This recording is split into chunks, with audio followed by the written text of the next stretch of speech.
Live. Everywhere. On netrootsradio.com.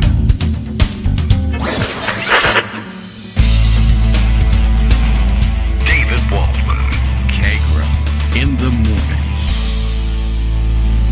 morning. Now, here's David Waldman. Hey, good morning, everybody. How you doing? It's Friday. You made it to Friday. Gateway to Chaos Friday, of course. Weekend means, I guess, if Donald Trump has the energy to do it, he shuffles off to the golf course somewhere. Or maybe he has to go under doctor's orders because that's where his treatment is. And ordinarily, I mean, it wasn't the case last weekend. Last weekend, we thought he was dead. He didn't say anything to the press. So maybe we're heralding in a new era, and it may be that he's not that enthusiastic about talking to the press because things aren't going so well for him necessarily. Not just that, he may drop dead at any minute, but hopefully, I mean, that would be great if we could get our weekends back from the chaos machine. Usually he's blabbing to the press about something horrific, and there's plenty horrific to blab to the press about at this particular moment. But there's plenty of other things to blab about here on this show instead. Friday has also turned into more of a lightning round catch-up day than the long read, deep dive day that it used to be back in the calm days of the Biden era. But, we've lost that ability now. We always have to catch up on what's happening at any given moment, and the birds are outside screaming about it as well. So that's good news. And I guess we're going to have to kind of dive right into it. And there's going to be about 15 different feeds going here. I don't know how much of this we're going to be able to cram in. I guess top story from yesterday is RFK Jr. was on the Hill testifying and generally regarded as a disaster, attacked from both sides. So of course, the New York Times somewhere will be writing that he must be doing something right. He's being attacked by both sides. But yeah, both Republican and Democratic senators gave him a grilling, which is about what was expected. He's horrifically underqualified for this job, and everybody's calling for his resignation, including embarrassed Republicans who are upset that they stuck their necks out for him, and he turned out to be exactly the kook everybody thought he was going to be, and exactly the danger to public health that everybody thought he was going to be. And Republicans are looking for some way to somehow blame that on Democrats, but express their dismay over it nonetheless. Anyway, more or less universally reviewed as his extraordinarily arrogant appearance on the Hill. He bickered and fought with everybody who even bothered to ask him a question, and then it became obvious that you weren't going to get anywhere. So as the hearing went on, senators basically made their statement saying that he sucked and should resign and be embarrassed of himself, and then he was going to be responsible for thousands and perhaps worldwide millions of deaths, and he should just get over himself and get lost already. But he's a Kennedy, and to some extent he believes he's entitled to be there and yelling back at people. So that's how he spent his day yesterday. The morning's hot story is an international one. I didn't have this on my radar screen until about an hour ago, but I don't know how you can ignore this one. I'm turning into JFK Jr. as I go along here. But hopefully a warm beverage or a cup of water or something will solve that. But maybe a little salt gargle during the break. The big news that emerged over the overnight hours is in the New York Times, which everybody hates because they do such bad reporting, and yet here we are reading their reporting because, what can I tell you? They can still get the scoops, as crazy as it is. This one may or may not surprise you. Dave Phillips and Matthew Cole are on the byline of a piece entitled "How a Top Secret SEAL Team 6 Mission into North Korea fell apart." Yeah. So what's the story with this, and why do we care? The 2019 operation, greenlit by President Trump, one reason we care, sought a strategic edge, which is what they usually seek with these things. It left unarmed North Koreans dead, and I guess that Trump figures that Americans will say, yeah, but North Koreans, so who cares? But it wasn't military, unarmed North Koreans, not military North Koreans who forgot their weapons at home, but regular people. That's the issue. And I wondered whether alongside the blowing up of the Venezuelan boat just the other day, which for all we know and all the evidence that's been provided may yet have turned out to be the SS Minnow on a 3-hour tour, but we don't know. But they said they're drug dealers and also terrorists, and in fact they're drug dealing terrorists. And the fact that there were 11 of them somehow proves it. This knob goes to 11. These drug smugglers are 11. And so, death. Even though the rest of the world is pointing out, you had them on videotape. Why didn't you just stop them? You could have seized the drugs and proven your point, but instead you blew up all the evidence. Isn't that something? Well, anyway, I wondered whether that, alongside this news story, it's a little new for it to have been the case, and I can't read the story because it's paywalled, but I happened to notice that Will Bunch had written something at the Philadelphia Inquirer about Trump's new obsession and his new fundraising pitch, by the way. As it turns out, his fundraising pitch in his email pitch to his supporters, that he's, all right, fine, maybe I don't want the Nobel Prize after all, or I'm never going to get it, but I'm trying to get in, he says, trying to get into heaven. Okay, the sooner the better, I guess, but to try anyway. But that's his new pitch, I guess, to his evangelical folks. I'm trying to get into heaven, and as you know, it's much easier for me to get into heaven if I'm very, very rich. I think that's what the Bible says. It could possibly be the opposite, but it doesn't really matter.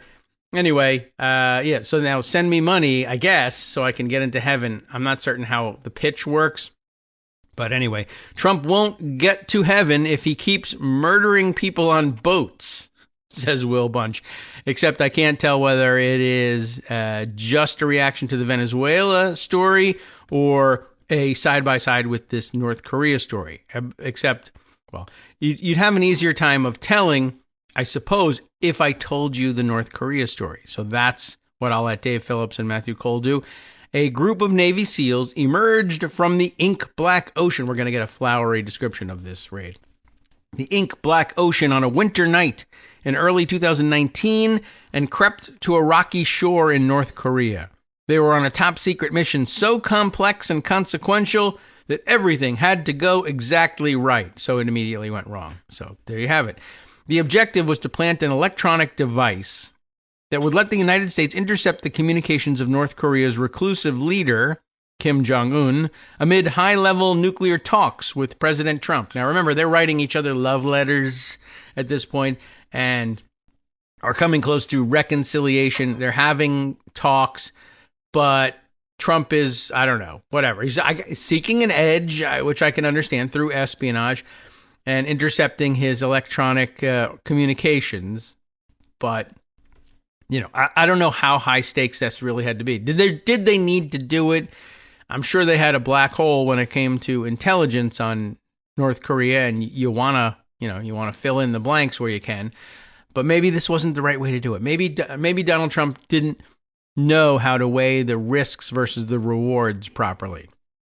So here they are. They're going to plant an electronic device to eavesdrop. The mission had the potential to provide the United States with a stream of valuable intelligence, but it meant putting American commandos on North Korean soil. A move that, if detected, not only could sink negotiations, but could also lead to a hostage crisis or an escalating conflict with a nuclear-armed foe, if anybody gets captured, right? It was so risky that it required the president's direct approval. That's one of the things, I guess, built into the military operations to make sure that you don't do anything super crazy without, a level-headed, world-seasoned statesman helping to weigh the risks versus the rewards and make a competent decision. However, the person that was assigned to that role was Donald Trump. So much for that, backstop. For the operation, the military chose SEAL Team 6's Red Squadron. Ooh, boy, the same unit that killed Osama bin Laden. The SEALs rehearsed for months, aware that every move needed to be perfect. But when they reached what they thought was a deserted shore that night, wearing black wetsuits and night vision goggles, the mission swiftly unraveled. A North Korean boat appeared out of the dark. Flashlights from the bow swept over the water. Fearing they had been spotted, the SEALs opened fire. Within seconds, everyone on the North Korean boat was dead. The SEALs retreated into the sea without planting that listening device. The 2019 operation has never been publicly acknowledged or even hinted at by the United States or North Korea. The details remain classified and are being reported here for the first time. The Trump administration did not notify key members of Congress who oversee intelligence operations before or after the mission. The lack of notification may have, it did, violated the law. The White House declined to comment. The account is based on interviews with 24 people, including civilian government officials, members of the first Trump administration, and current and former military personnel with knowledge of the mission. All of them spoke on condition of anonymity because of the mission's classified status. Several of those people said they were discussing details about the mission because they were concerned that special operations failures are often hidden by government secrecy. If the public and policymakers become aware only of high-profile successes, such as the raid that killed bin Laden in Pakistan, they may underestimate the extreme risks that American forces undertake. That's a good point, too. The military operation in North Korean soil, close to American military bases in South Korea and the Pacific region, also risked setting off a broader conflict with a hostile, nuclear-armed, and highly militarized adversary, or adversary, if you prefer that pronunciation. The New York Times proceeds cautiously when reporting on classified military operations. The Times has withheld some sensitive information on a North Korea mission that could affect future special operations and intelligence gathering missions. It is unclear how much North Korea was able to discover about the mission, but the SEAL operation is one chapter in a decades-long effort by U.S. administrations to engage North Korea, and constrain its nuclear weapons programs. Almost nothing that the United States has tried, neither promises of closer relations nor the pressure of sanctions, has worked. In 2019, Mr. Trump was making a personalized overture to Mr. Kim in search of a breakthrough that had eluded prior presidents, but those talks collapsed and North Korea's nuclear program accelerated. Whoops, oh well. The U.S. government estimates that North Korea now has roughly 50 nuclear weapons and missiles that can reach the West Coast. Mr. Kim has pledged to keep expanding his nuclear program exponentially to deter what he calls U.S. provocations, like, murdering people on a fishing boat. So, great job. That has worked out really super well. This is a very long read. I don't know if we should spend the time on getting all the way through it, but it's kind of fascinating to have this news breaking just now. And, of course, it will make you feel annoyed. If you're a regular New York Times reader, if you're the kind of New York Times reader that I'm thinking of, you're probably not listening to the show, but it is possible. But if you're a New York Times reader sitting at home and saying, yeah, that Maureen Dowd, she's real sharp, she knows what she's talking about. I mean, I don't think there were very many people in New York City, educated Times readers who would read you remember the headline I'm thinking of? Donald the Dove, Hillary the Hawk. That Donald Trump was the peace president and that the real danger of expanding worldwide engagement in military conflict was in electing Hillary Clinton. And, of course, Donald Trump. I've ended 11 billion wars. Give me the Nobel Peace Prize. But he's also blowing up boats, apparently all around the world, as it turns out. But do you get your money back? No. I don't know how many people. I'm thinking about the kind of person who would be into reading the Times and then saying, gosh, I wonder what Maureen Dowd has to say. And then the likelihood of them saying, yeah, it's 2016 in November. I'm going to pull that lever for Donald Trump. After all, he's the peace president. I don't think it happened a lot, but, and of course the electoral college votes in New York, they weren't going to change anyway. But I'm just kind of curious. And just generally, the effect that the elite opinion makers can have telling everybody Hillary the Hawk and Donald the Dove. And then, well, this is what you get. All right. Back to the article, though. A little more detail on this thing. A section called Blind Spots. The SEAL mission was intended to fix a strategic blind spot. For years, U.S. intelligence agencies had found it nearly impossible to recruit human sources and tap communications in North Korea's insular authoritarian state. Gaining insight into Mr. Kim's thinking became a high priority when Mr. Trump first took office. The North Korean leader seemed increasingly unpredictable and dangerous. So did the American leader.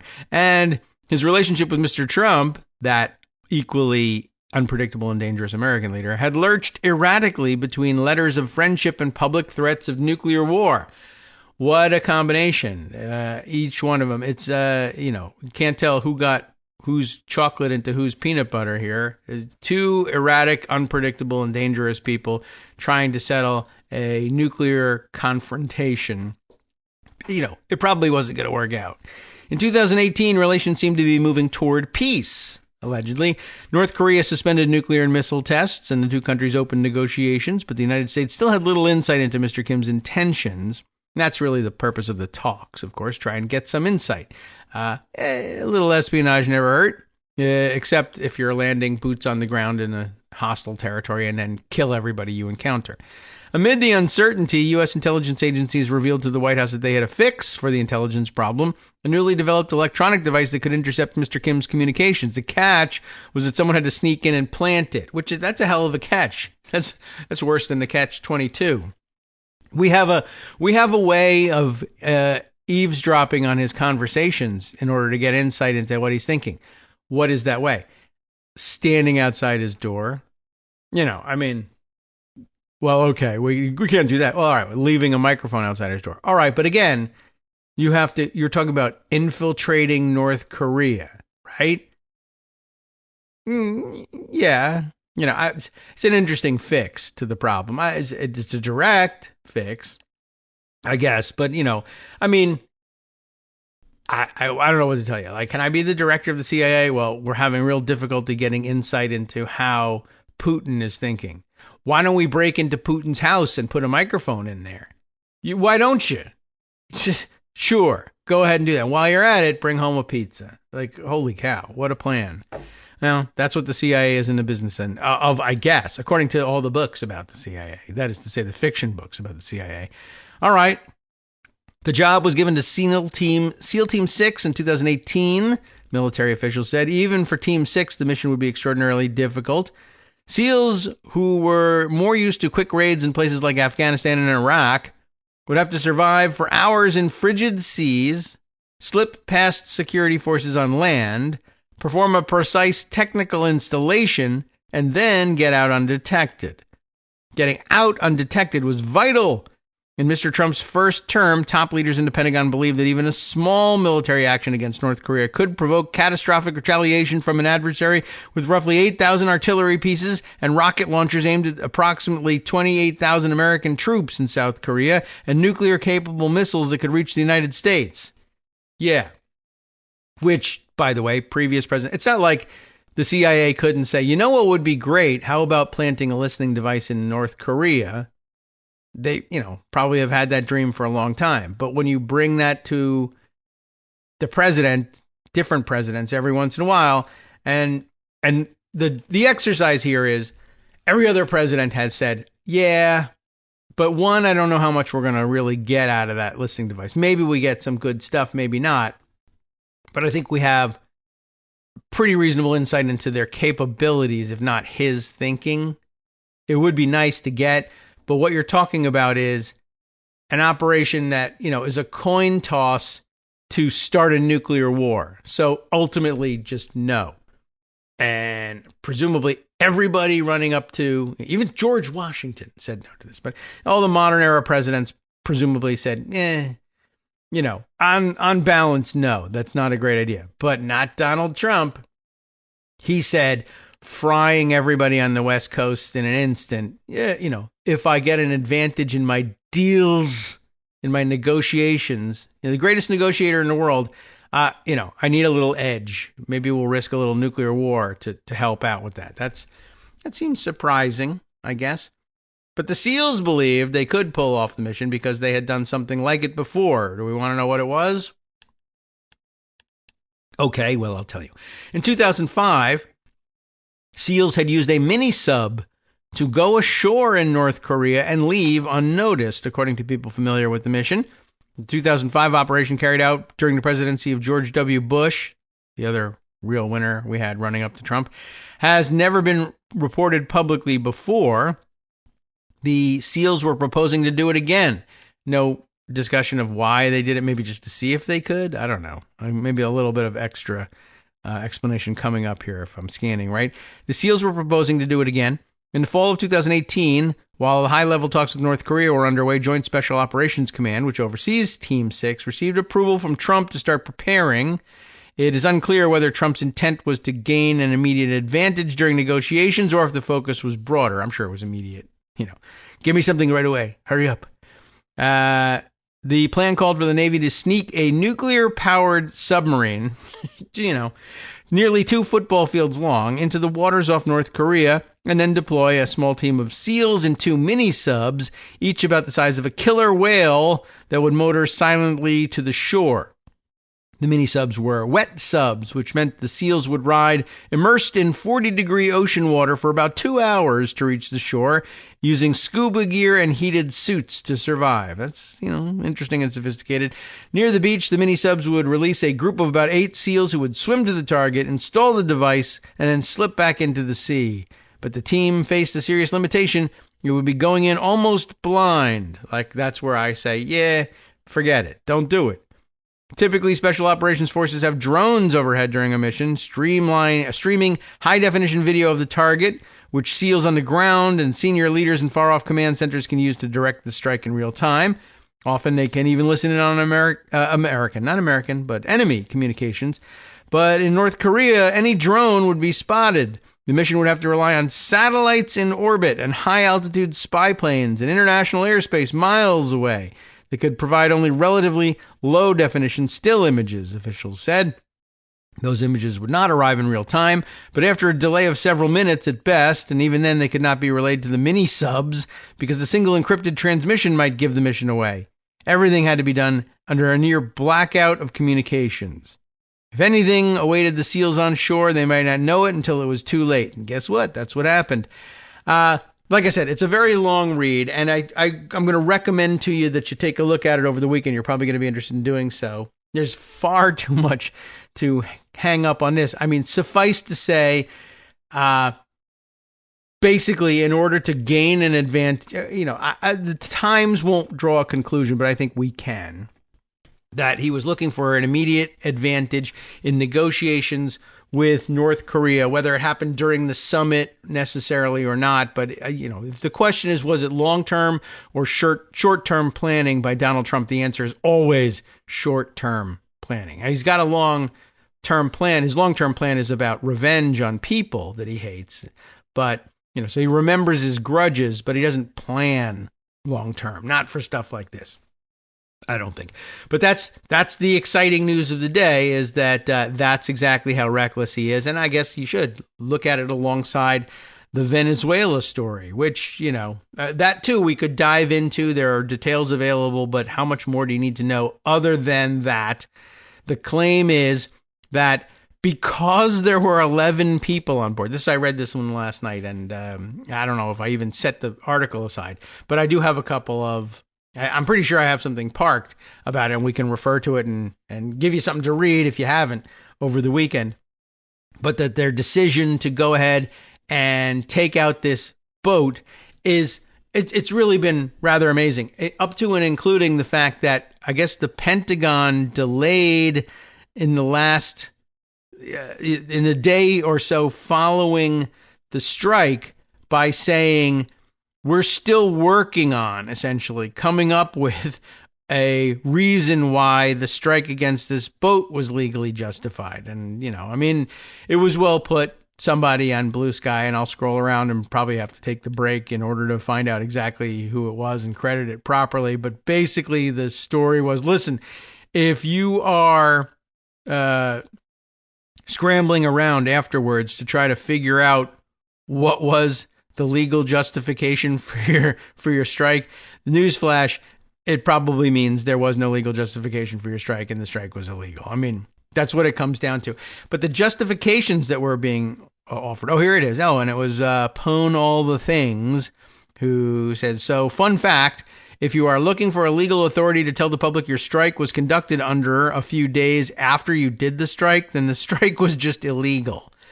Pointing at Chris Hayes posting A quote from the New York Times story on the subject: Pentagon officials were still working Wednesday on legal authority they would tell the public was used to back up the extraordinary strike in international waters, which means they didn't have one. But, of course, the comments from all the officials over the past couple of days, of course we had it. Hegseth said we had the absolute authority to do this strike. Okay, based on what and why? Like, let's say you had the authority to do it. Let's say that's a given. What made you decide this boat had to go? Well, it was carrying drugs. Well, did you see anything? What made you think so? Were they flying a flag that said we're full of drugs? What was the story? I saw the video. It just barely looks like a boat. And apparently the story was, experts tell us that a boat that size could easily be crewed by just 3 people. But the fact that it was apparently being crewed by 11 people was what raised our suspicions. Which, have you heard of passengers before? Is that a thing? I don't know. Then people speculated, well, maybe it was more likely that it was a human trafficking, human smuggling operation than anything else. But, also seems like there's probably room on that boat for more than just 11. So it's somewhere in the middle. But somehow the claim was, 11 is a suspicious number. Which I don't even know if it's suspicious in the way of clearly they needed extra people to do what? To sit on the drugs so they didn't fly overboard? What exactly? My guess would be if you're running a secret drug mission and the boat could normally be crewed by 3 people, if anything, you'd probably see it being crewed by 2 people so that there was less risk of, people talking. I don't know that it's extremely important in the drug trade to keep your payroll up high. Like, we need to have a high head count so that it looks like we're a growth industry. It's drugs. So, I don't know. 11 people were on board, but they're sticking to that. That's a weird number to have on such a small boat. And of course, having tracked it on video all of that way so that you could take video of it and then find it and blow it up with a drone, you could also have stopped the boat, and then you would have found the drugs, and then you would have proven your point. But rather than that, apparently Trump wanted an explosion video. Hi, I'm Scott Anderson, the guy that writes the daily summary for this show, Kagro in the Morning. Thank you to everyone that supports this show. Many of you send donations through PayPal, Patreon, Square Cash, Radio Public, and so on. Some of you write your own essays and send them in, or read articles with your own commentary. We appreciate it. Now, some of you are listening to this and thinking, I'd like to help, but isn't there something I could do that wouldn't require money or effort? Why, yes, there is. You can just like us. On Daily Kos, they call it the recommend button. YouTube has a thumbs up. There are hearts and likes and love buttons. Tap our love button. Tap our love button every day. Share our shows and summaries on Facebook and Twitter, YouTube and iTunes, Stitcher and Amazon. Most of these places allow you to write a review, so a sentence or 2 would be great. Recommend us to social media, or tell your friends to listen to the show. You aren't just helping us, you're helping them find their new favorite thing to listen to. You could change the world. So thank you in advance from me and everybody else in the world. All right, welcome back now to the Kagro in the Morning Show here on Netroots Radio. And it occurs to me that I also saw, in saying that Trump was after an explosion video more than anything else, I also saw, mention of, Sebastian Gorka, which many people on Blue Sky were pointing out. I don't have the exact post that I was thinking of, but that generally speaking, it was Gorka having basically fake counter-terrorism credentials to begin with, and then the government, the Trump administration, attempting to seamlessly just shift and characterize drug smuggling as an act of terrorism. As now, they've claimed the authority for the attack on the boat outside the waters of Venezuela. And again, we say the Venezuelan boat. There's also no evidence so far of where the boat was from and who the people on it were or what country they were from. We're just told not only are they Venezuelan, they were Tren de Aragua gang members smuggling drugs. Where are the drugs? Blown up, sir. Where are the smugglers? Blown up. Where's the boat? Blown up. Where's your evidence? I don't know. But they were definitely gang members and definitely, narco terrorists. If you don't buy terrorists, then they were narco terrorists. Anyway, Sebastian Gorka basically laying out the rationale, supposedly, of the administration in launching this attack was, braggadocio and militaristic, chest thumping, rah-rah stuff. But basically saying, if you're a jihadi with American blood on your hands, that's not who we're talking about. We're talking about somebody completely different. If you are what else did he say? How did he put it? A drug smuggler, right? A smuggler bringing powdered death into the United States, i.e. fentanyl, their big boogeyman, fentanyl. Then we will turn you into a red mist. That's it. I can't remember exactly how he put it, but we'll have to, you could search it up, but it's, why don't we do it?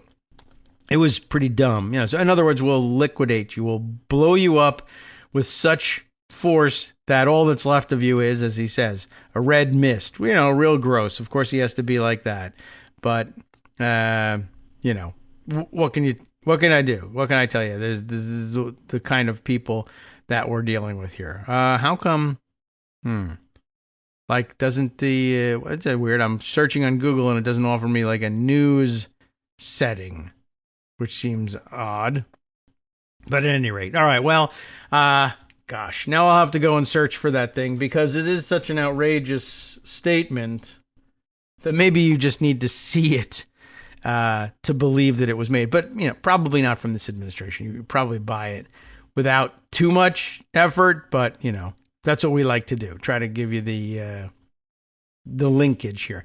Anyway, yes. So that's basically where we are, stuck at the idea of that there needs to be some sort of justification. And oh, yes, right. I was going to say the administration also now pointing to the 2001 authorization for use of military force. In other words, the Global War on Terror, AUMF, which I guess the one that remains in force, and that this is the authority under which they conducted this operation in the Caribbean Sea. Remember, of course, we were having global war on terror so that we could fight them over there so we wouldn't have to fight them over here. But now we are fighting them over here. No, but they're drug smugglers. No, but they're narco-terrorists. They're terrorists when they need the authorization to blow them up. But if we say, okay, American imperial wars have boomeranged into the Caribbean and we're now fighting them here at home, after all, just like you said we weren't going to have to. Oh, yeah, but they're not real terrorists. They're narco-terrorists. They're terrorists enough that for you to point to AUMF as your legal justification for blowing up the boat. And by the way, still, a couple days later, there's nothing other than the word of the administration that this is a film of a boat being blown up at all and not an AI generated thing, much less who was on the boat, how many of them and what they were doing. But, people in suits are saying they were drug smugglers. So now that's what we got. That's what we're stuck with. It's quite a situation. All right.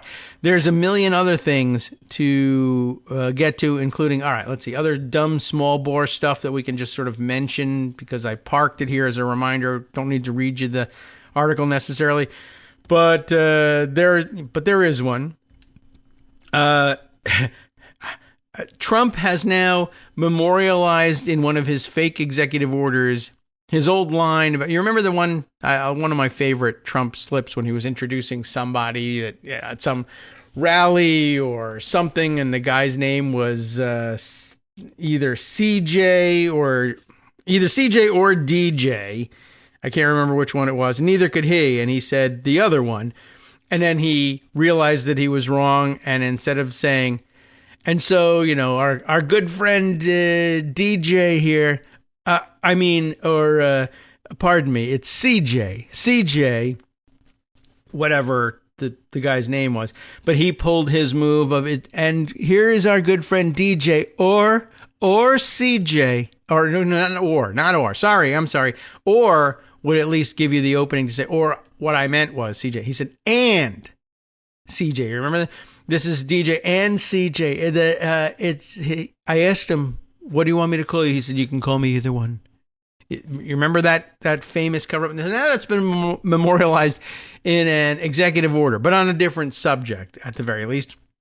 The subject is, okay, and thank you, by the way, to Scott.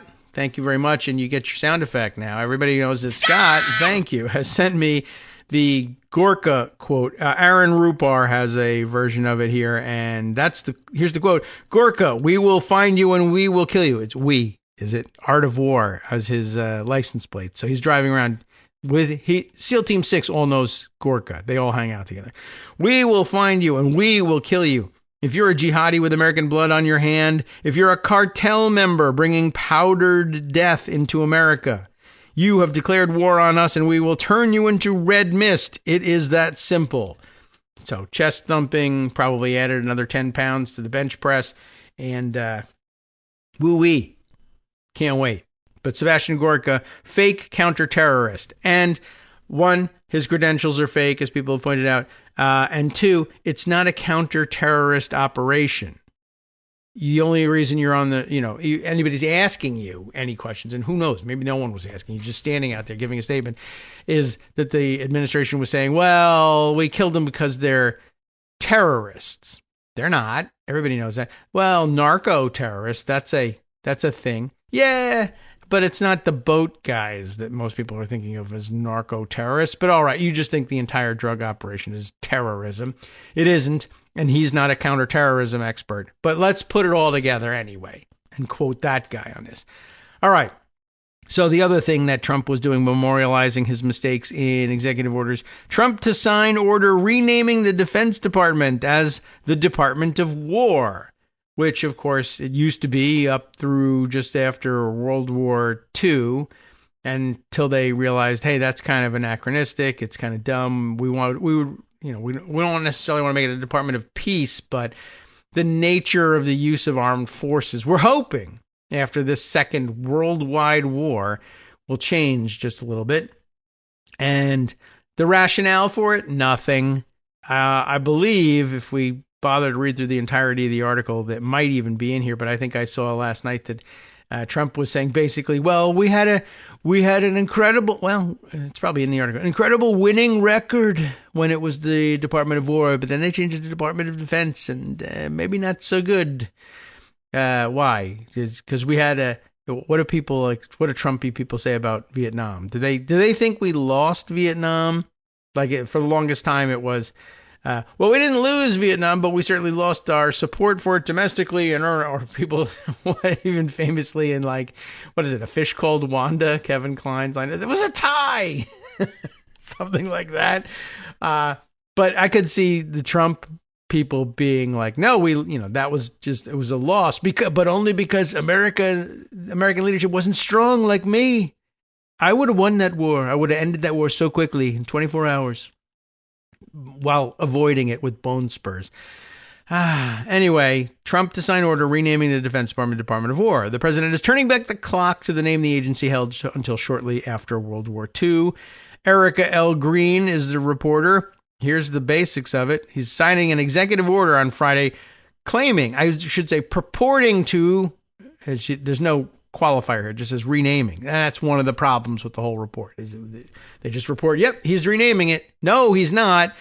It was created and named by an act of Congress. That's what it'll take to change it. Congress says, I don't know whether the Republican House, for instance, will want to jump out front and do it, but they haven't. That's how the name changes. It can't be done by executive order. So the point of the whole story of he told me I could call him either one is now they're saying, well, it's kind of a nickname. It'll be a nickname for the department. The department needs a nickname. It does. Sure. Instead of DOD. And now it can be DOW. Dow. The Dow average. Now we can bet on the stocks, the defense stocks. Anyway, it's going to be a nickname. And if he wants to, Pete Hegseth can call himself the War Secretary, the Secretary of War. If he wants to, just a little extra, a nickname. He told me I could call him either one. See, that's what I'm talking about. All right, so the reporting says Trump will sign an executive order on Friday renaming the Department of Defense as the Department of War. He will not. He'll sign a paper that purports to do that, but I don't even know if it actually purports to do that anymore. But that's your lead. He's going to boldly, break the boundaries of God knows what and rename the Defense Department. The White House said, which is your tip, that it's not happening.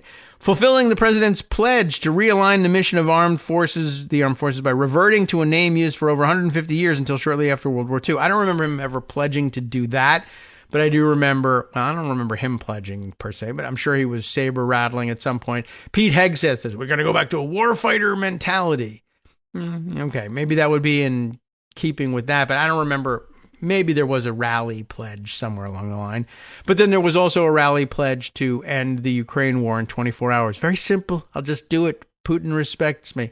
So why people credit him with any of his promises, I don't know. The measure, which has been expected for some time, I guess, according to the writer here, underscores Mr. Trump's efforts to reshape the military to align with his goals of projecting a more aggressive image by showcasing warfighting capabilities, by blowing up boats, I guess.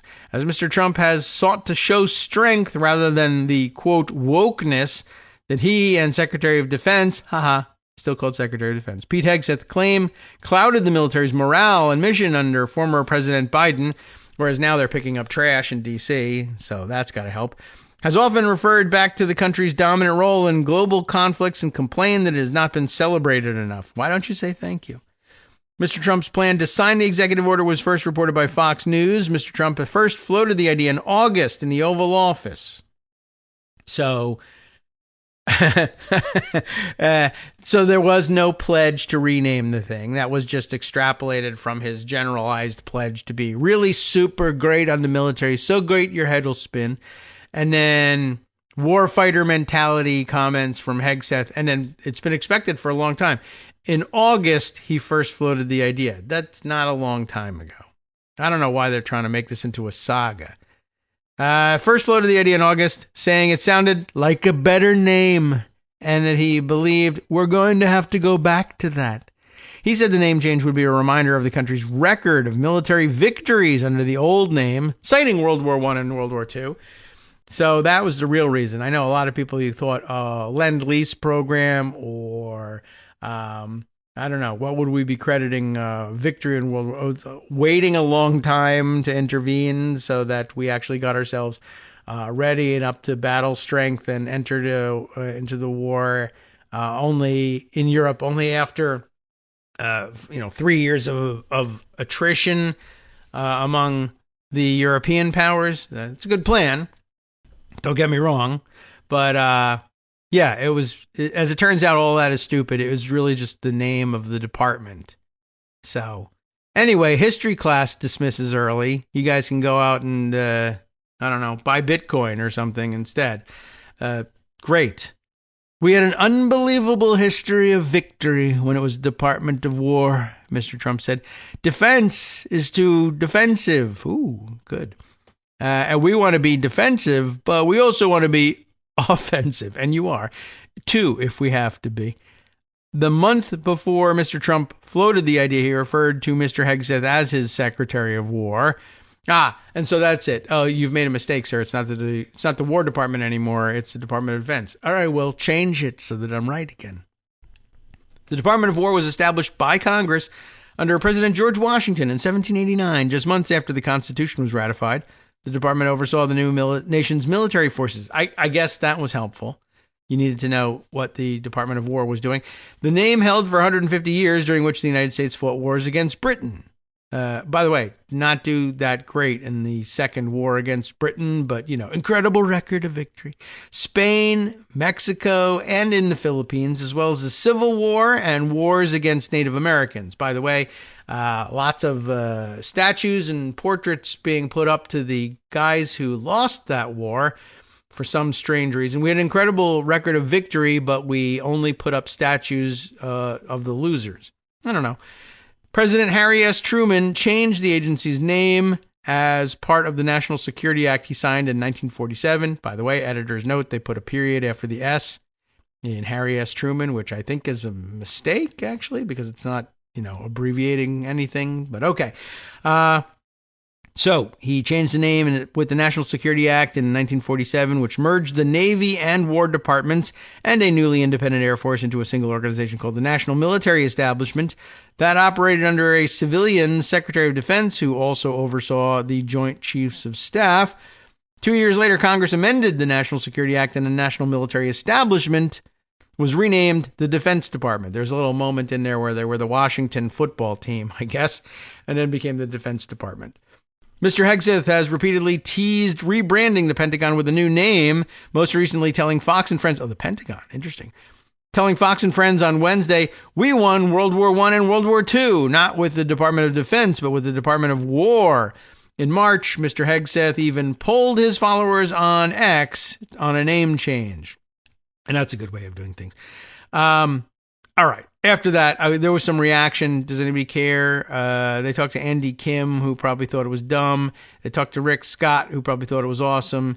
And that's the end of it, in case you were wondering who they spoke to for all that. So, okay, dumb story, dumb background, but, one of those things I guess now you need to know heading into the weekend. Other things you might need to know heading into the weekend that are related to the military. I'll give you this information.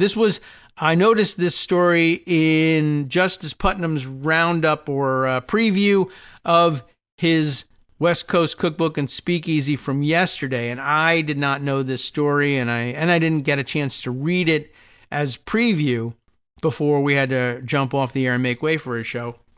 The Navy has miraculously, under Donald Trump, reversed its previous demotion of drunk-ass Representative Ronny Jackson's rank in the Navy. Of course, Ronny Jackson, the outrageously drunk former White House doctor, who, because of his highly questionable and unethical behavior while in uniform, ended up with a demotion just before his retirement from the Navy. And guess what? Just like pardoning all the January 6th people, the Trump administration has found this egregious miscarriage of justice needed to be reversed. Konstantin Toropin reports for the AP that Jackson announced that the Navy has restored his retired rank of Rear Admiral, for God's sake, overturning a 2022 demotion that followed a scathing investigation that had found major issues with his behavior while he was the top White House physician. The Texas Republican on Wednesday posted a June 13th letter from Navy Secretary John Phelan saying he had reinstated Jackson to the retired rank of one-star admiral following a review of all applicable reports and references. I guess not, but some of them anyway. The Navy confirmed the move with a spokesman for Phelan saying he, quote, greatly appreciates Congressman Jackson's decades of distinguished naval service. The decision to restore Jackson's rank comes as the Pentagon has become increasingly transparent in offering benefits and consideration to those it sees as personally loyal supporters of President Donald Trump, while those who were seen as unsupportive of Trump have been pushed out of senior roles across the military. 2 weeks ago, 2 weeks, very short period of time, Defense Secretary, War Secretary, Pete Hegseth fired Lieutenant General Jeffrey Cruz, Kruse, who oversaw the intelligence agency that produced an initial intelligence assessment of U.S. damage to Iranian nuclear sites that angered Trump. Remember, we totally obliterated them. Well, we looked at the pictures and there's still work to do, sir. You're fired. Okay. Following his 2019 retirement from the Navy, Jackson was retroactively demoted following a years-long investigation into his behavior when he was physician to Trump and former President Barack Obama. An inspector general's report found that he made sexual and denigrating comments about female subordinates, violated the policy on drinking alcohol on a presidential trip, and took prescription strength sleeping medication that prompted worries from his colleagues about his ability to provide proper medical care. Sounds like, mission critical stuff. Jackson gained notoriety for his over-the-top pronouncements about Trump's health during his first term. He was elected to Congress in 2020 following a failed effort in the first Trump administration to appoint him as Secretary of Veterans Affairs in 2018. So there you go. I was and still am a retired U.S. Navy Rear Admiral, and Joe Biden is a retired old fool, Jackson said in social media, where he called himself an admiral despite his demotion. Now, of course, that's reversed. Last week, military officials revealed that Ashley Babbitt, The rioter who was killed by a police officer during the January 6th attack on the Capitol would be offered military funeral honors. Of course, you know her background and story. And I guess so between that and also ordering a military flyover, I'll say it for you, in honor of serial pedophile and Trump friend Jeffrey Epstein just the other day. There's a lot going on in the military that would render us something of a joke internationally, you might say. And there are other related stories that we can add to that. And now I'm going to have to scroll around and find. Oh, yes, right. Something. Do I have insight into the Financial Times? Can I read their stuff? I can read it in the Instapaper version. Should we go with that? I'll open up the web browser version just to see. Now, okay, so it's blocked, but that's where I'll get the link from. If you are fortunate enough to be a subscriber to the Financial Times, you can reread this thing and prove it to yourself. I'll tell you the story as far as it'll let me go anyway. Interesting headline, just to put along with, okay, well, we're renaming the Secretary of Defense to the Secretary of War, but only as a nickname. Yeah, I don't know if I have that readily at hand either, but that too was the latest explanation of what they're really doing. They realize, I guess they don't think they can pull the wool over everyone's eyes by just saying by executive order we're renaming it. But if we can't, then it's just going to be a nickname. Anyway, between that and re-promoting Ronny Jackson to Rear Admiral and Ashley Babbitt getting money and military funeral and flyovers for Jeffrey Epstein, here's news that says U.S. to cut some security funds for European countries bordering Russia. This, according to Amy McKinnon at the Financial Times. Just wanted to let everybody know we were basically backing out of our mutual security agreements in Europe, just in case any aggressors in Europe might, want to think about threatening, undermining, invading, sabotaging Western democracies, like they've been doing since forever. And in fact, Republicans in Congress have known since mid-2016 when they had a secret discussion about it. And then the whole thing got derailed by Kevin McCarthy saying that he thought Putin paid Trump. Oh, well, I guess he was right. But anyway, F it. Who would have guessed that after unveiling that little gem, he'd be gone and then Trump would get elected? It seems like a bad idea. But what can I tell you? The Trump administration seems bent on political union with Russia, but only to own the globalists, as we've been telling you for nigh on 10 years at this point. And now more proof. U.S. to cut some security funds from European countries bordering Russia.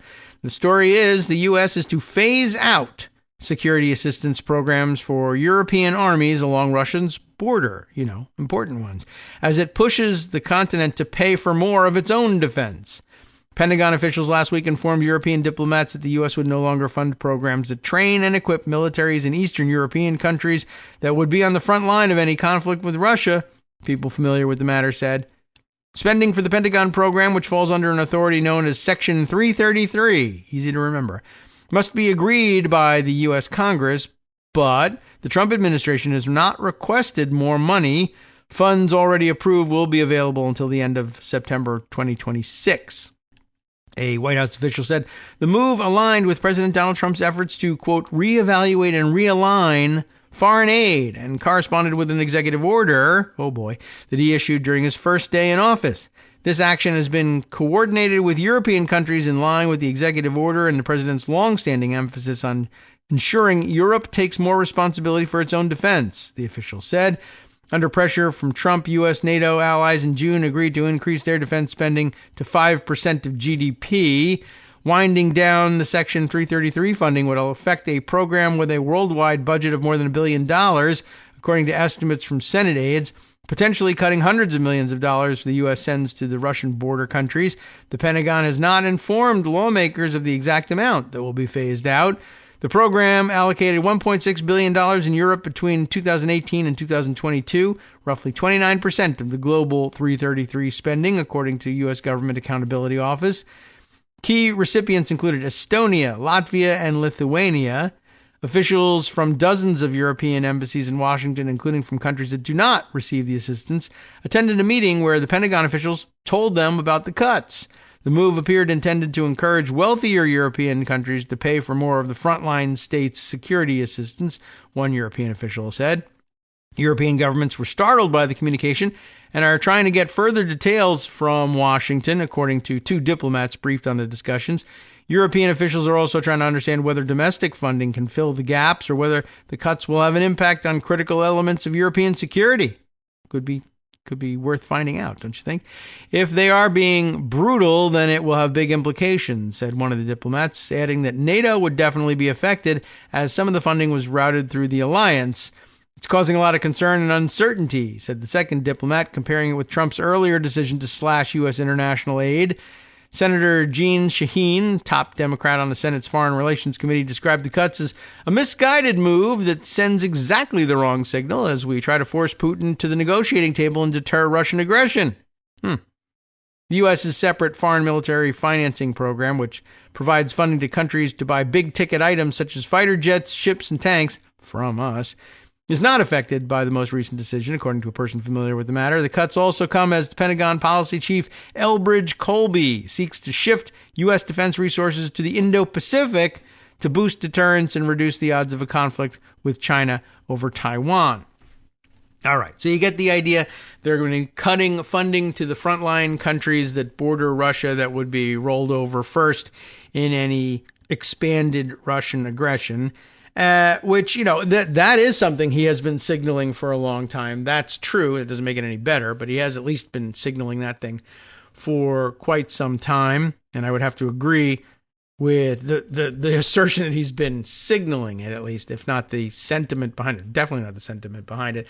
So, that's what it's going to do. It may encourage more European spending on their own defense, but it'll also encourage them to, I guess, continue along the path they're already on now with respect to simply considering the cross-Atlantic alliance either defunct already or just at least on its way to its death. And they'll simply learn to rely on themselves more. And they'll be building more and more of their own weapons and buying less and less of them from us, presumably, even though that apparently is what Trump really wants out of the whole relationship. And you can read that alongside headlines about alliances in other areas of the world gaining traction. All right, welcome back now to the Kagro in the Morning Show here on Netroots Radio. What did I mean? What was I talking about? Headlines talking about other alliances around the world gaining traction. I happened to see this morning Carl Quintanilla posting on, I don't know whether he says Quintanilla or not, and I never did find out, but posting a Bloomberg headline from this morning. I think they'll be paywalled too. But I guess the important thing is Carl's comment, which is, that is quite a headline. What is the headline?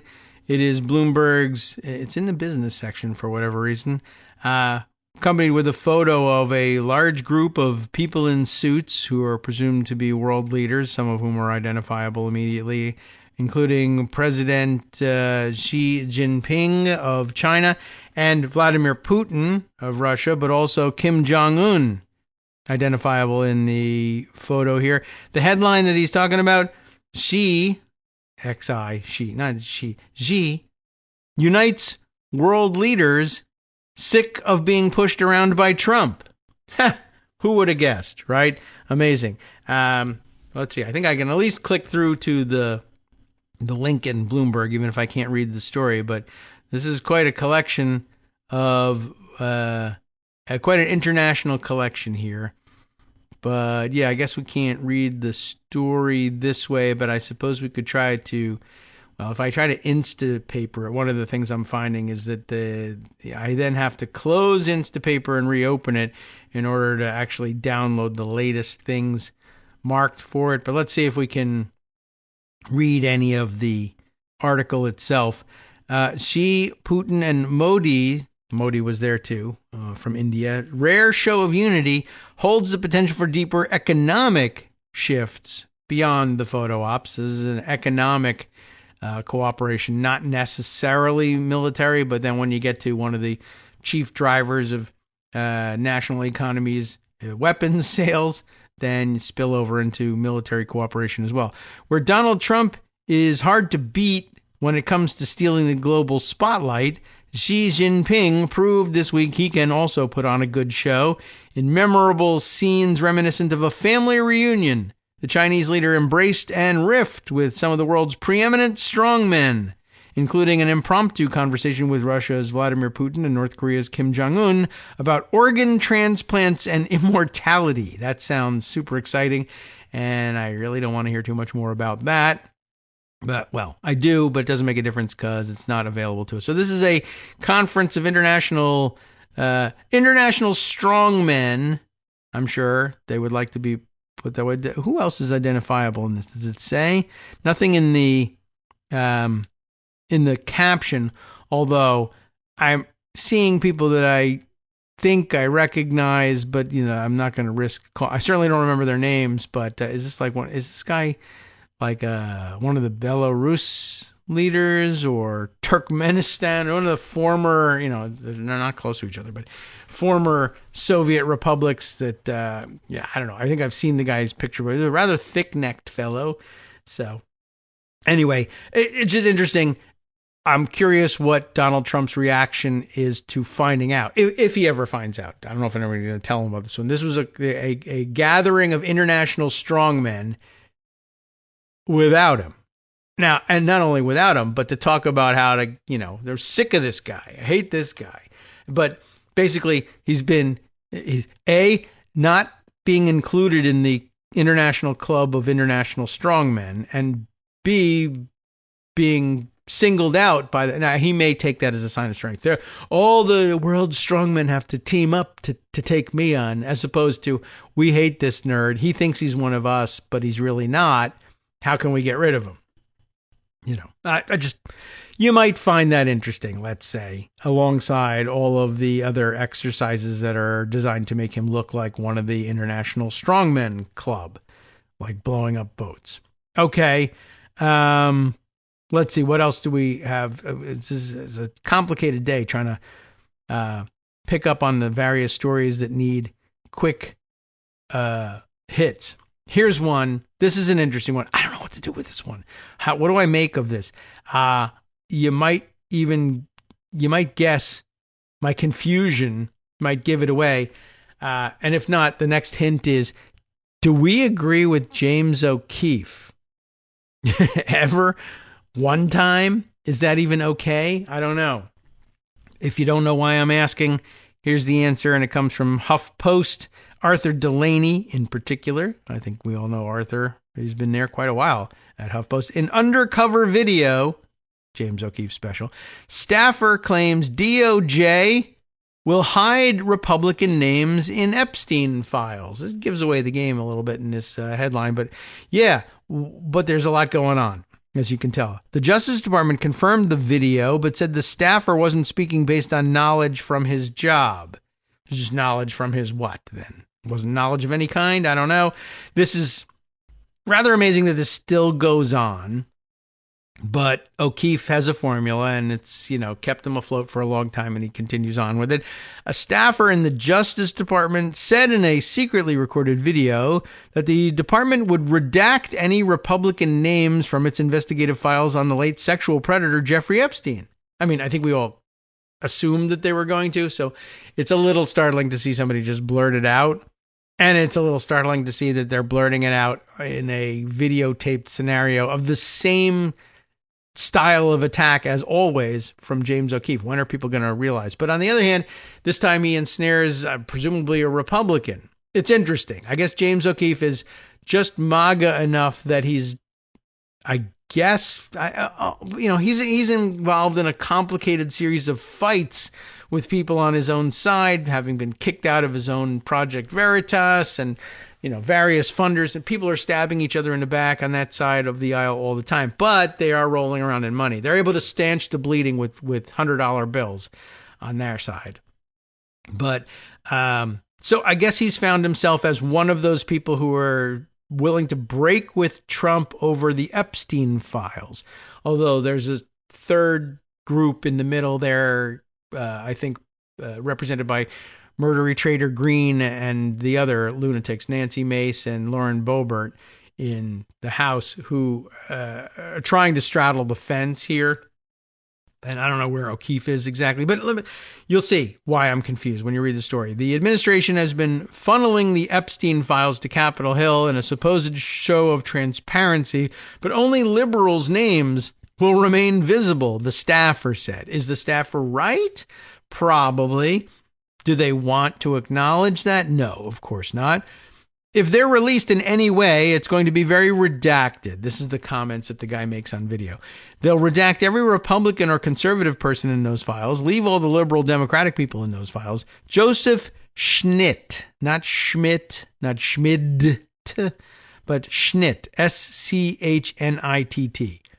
Joseph Schnitt is, what is this guy? By the way, later on you find out the department is sort of dismissing him as, oh, he's a low-level staffer, he doesn't know anything. Well, in fact, he is acting deputy chief of the DOJ's Office of Enforcement Operations. That's not the highest ranking official, but anytime you've got a chief in the title, you know, you're not talking about nobody, even if you are only an acting deputy chief. So acting deputy chief of the DOJ's Office of Enforcement Operations. And, you know, for a law enforcement organization, presumably enforcement operations is a serious operations directorate. Schnitt apparently thought he was speaking to someone he'd met through a dating app, but was actually talking to an undercover operative for the right-wing entrepreneur James O'Keefe, one of his favorite MOs of all time, the fake dating app profile that honeypots people in and gets them talking on dates, which honestly, I can't believe people fall for that. But what can I tell you? Sex is a weird thing and a powerful tool, and Trump world is a sex cult, and it makes people babble. So I don't know. That's why it's sort of always been part of the spycraft world for so long. The video is the most recent and possibly one of the most damaging instances of conservative backlash against the Trump administration over its refusal to make the Epstein files public. Earlier this year, U.S. Attorney General Pam Bondi said she had Epstein's mythical client list on her desk, only to backtrack this summer and announce no new information would ever come out. But then again, they also said Kilmore Abrego Garcia would never come out of CCOT? And he did, though they may send him someplace worse. Anyway, I just thought that was interesting. It's an interesting story. I'll read more of it. I'm reminded also, somebody made the excellent observation that the people, the right-wing influencers that the White House used as props some months ago when they brought them in for a meeting, including a Chaya Raichik, as I recall, libs of TikTok, went in there and they were used as props. They were given those binders labeled Epstein Files Volume 1, and they had a meeting at the White House, and they were supposed to come out and be like, yeah, the White House has picked us to brief us on the latest information to be released, and pretty soon you'll all know more about the Epstein thing. But then that turned out to be already publicly available information, and they said they were mad after the fact. And they should have been mad that they and the books were both props in this photo op. The White House wanted a photo out of it of recognizable right-wing influencers holding up the binders. So the image was, we're sharing information eventually with the public, but we're going to filter it out through these very accomplished activists instead. And, you know, we favor them. And anyway, they were all mad about it later on. But somebody else pointed out, by the way, how mad were they? Yesterday, at yesterday's press conference supporting, or was it yesterday, Wednesday, the supporting the victims and having people speak out and announcing the discharge petition that they were working on. Oh, I can check in and see if they got any more signatures. I think they didn't, or that would have made the news by now. But anyway, none of the people, the right-wing influencers who were supposedly so outspoken on transparency that was necessary with the Epstein files and were staking out a position nominally in opposition to Trump, such that the Trump White House felt they had to court them and treat them specially and give them fake access to something in the hopes that that would smooth that rift over. None of them felt mad enough, and none of them felt it was important enough to remain consistent on calls for transparency and release of the list to show up at this press conference where even murdery Trader Green made an appearance to be seen speaking out in support of the victims, despite the fact that Donald Trump would want to, kill you for doing it. None of those influencers were present. I thought that was an excellent observation. And we'll see whether I can actually find the citation of the person who made the comment, made the observation, because it was a really good one. But yeah, and I'm finding a number of things that I want to add to the roundup here, but I better get back to where we were. Yes, right. Back at HuffPost and the discussion of this video and what was going on. In response to O'Keefe publishing the video online on Thursday, the Justice Department essentially confirmed that the video is authentic, posting a statement from Schnitt saying he was speaking only based on what he'd read in the media. You see, the comments I made were my own personal comments on what I've learned in the media and not from anything I've done or learned via work, Schnitt wrote. Now, mind you, I guess it counts as media if you've read opinion pieces where people say, well, probably this is what they'll do. But all the real reporting, that people normally think of when you say, well, only from what I've found reading in the media. Well, what media? Gateway Pundit, that's media. Does that count? But the newspapers that actually say they're providing the actual, researched and documented and strictly reported news never say anything of the sort. They say people say that that's going to happen, but there's been no evidence yet, because reports don't come out, that that's what's actually happening. But anyway, so what you read in the media wouldn't be telling you anything at all. It may very well be that you're of this opinion personally and that you think the DOJ ought to be doing that. That's telling in its own right. But yeah, whether or not, I guess we've got a long way to go before we establish that that's actual DOJ practice on this thing. But we can't establish that because they won't release anything for us to look at and find out that that's the case. Anyway, in a separate statement, the department said the comments in this video have absolutely zero bearing with reality. Is that a real way of putting anything? Zero bearing with reality, and reflect a total lack of knowledge of the DOJ's review process. In which case, I would suggest to you that he is unqualified to be the acting deputy chief of the operations or enforcement operations if he's got no understanding of the process and no knowledge of what's going on. The video is typical O'Keefe fare in that it snags someone from a low or middle tier of an institution being prodded into unflattering statements about the organization. Schnitt's statements do track with recent public reporting and speculation about the files. That's true. Trump was friends with Epstein for years and is reportedly mentioned repeatedly in the files. The department reportedly has hundreds of staffers poring over the documents, in part to flag instances of Trump's name. Amid the uproar over the Trump administration's refusal to release the documents, the House Oversight Committee issued a subpoena, and the department has handed over some material that the committee began making public this week, but as it turned out, that was already public anyway. Then, of course, the Thomas Massie situation, leading an effort to pass a law requiring the material to be released, as if law meant anything in this country. Let's see. Spokespeople for the committee didn't respond to a request for comment on Thursday. Justice Department said it's committed to transparency. Blah, blah. I guess we don't really bother wasting any time with that one.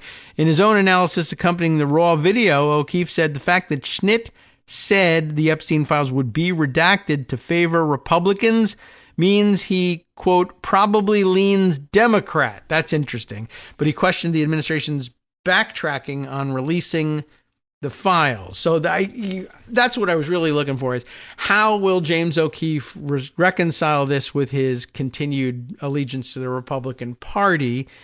When will he realize he's been, lied to the whole time? And the answer is never. This is a Trump official in an acting capacity, which I presume means that they were the ones that put him in there. I mean, they fired everybody they don't like. If you've survived this long as the acting deputy chief of the Enforcement Operations Division, then, you got to be pretty well aligned with the administration. But instead, James O'Keefe explains the reason he's telling you that they will redact all the names of the Republicans and leave all the Democrats in is because he's a Democrat, which I guess is almost believable because that's what most Democrats probably believe about how those papers will be handled.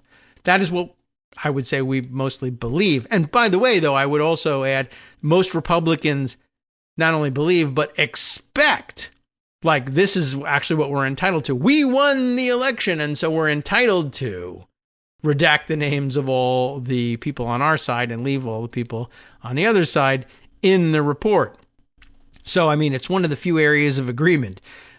Democrats believe they probably will try to do this, and Republicans insist that they are entitled to do so. So that's interesting. So that's, I guess, the small area of the Venn diagram where O'Keefe falls.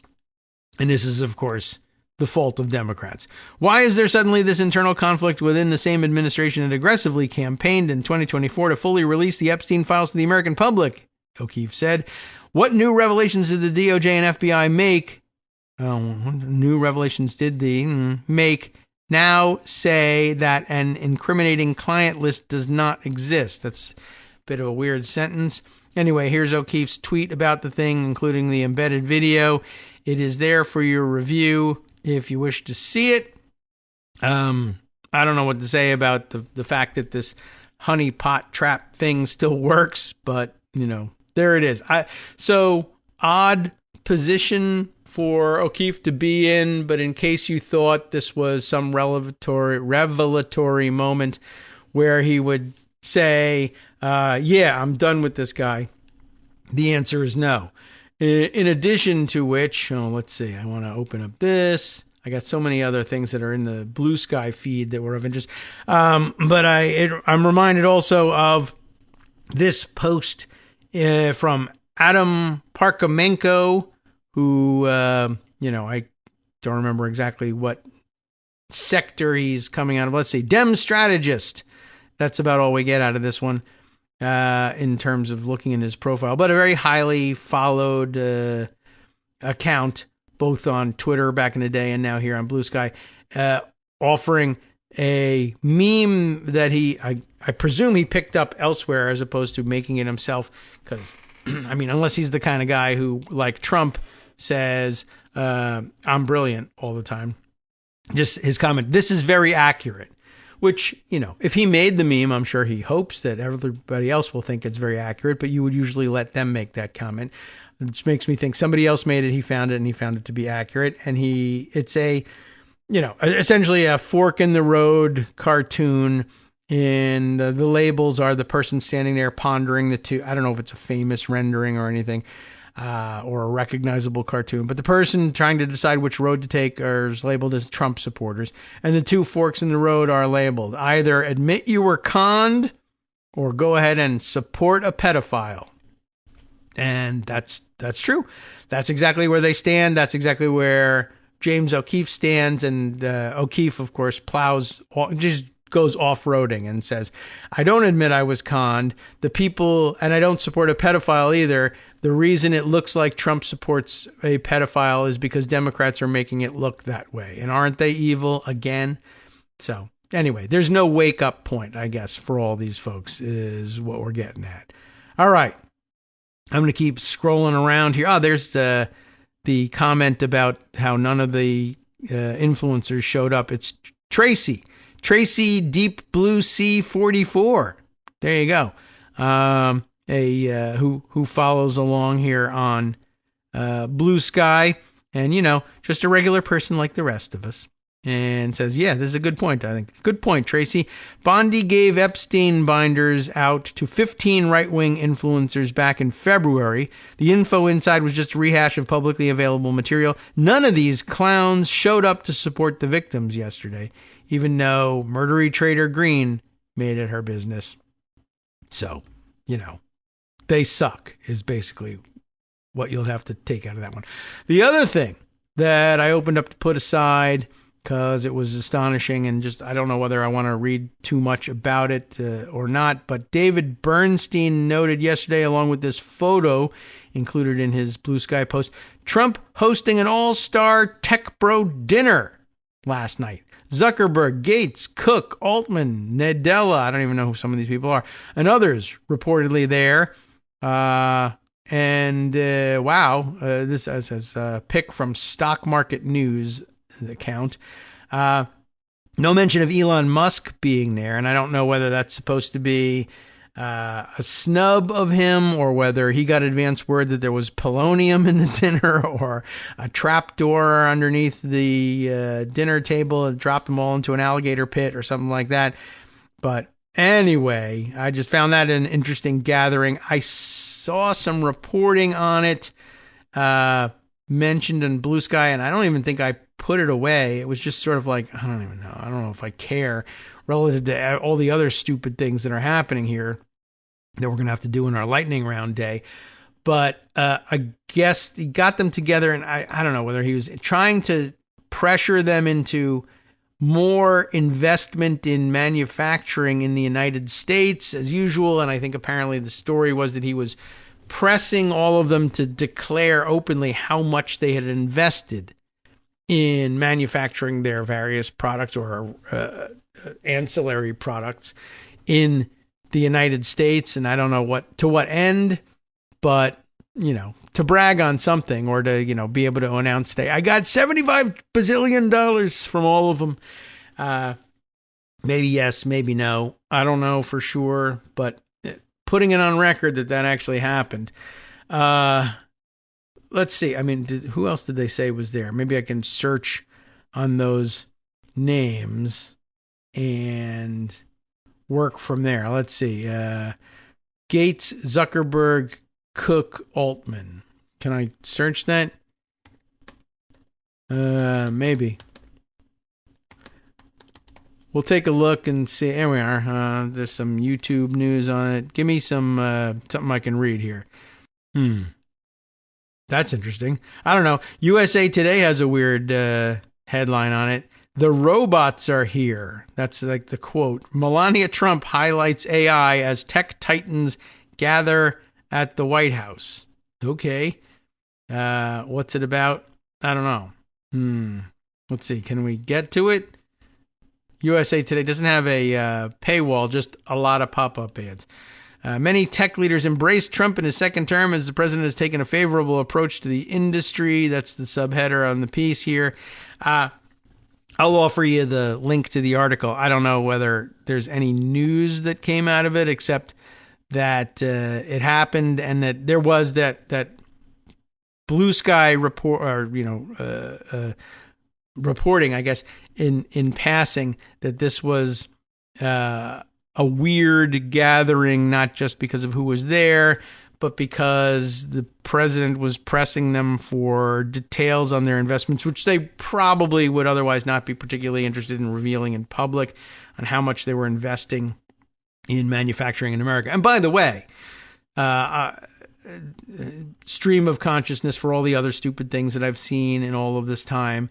Happened to see also yesterday that there was reporting on Blue Sky. I got to scroll and find it, that Homeland Security Police, whatever they call themselves, HSI, who very frequently show up in their vests and the masks and help people do jump out kidnappings on immigration issues in various cities around America, had at least one of them anyway, was in this photograph, having showed up at a Hyundai manufacturing plant in, I don't know, one of the southern United States. I want to say Tennessee, but I'm not certain that that's actually where it was.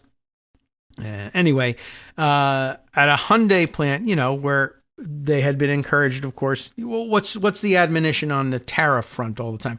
Build in America and you can avoid the tariffs, except you really can't. But that's the claim. And anyway, here was a picture of an HSI agent, masked and everything. There it is. In Georgia. Okay, so what am I looking at here?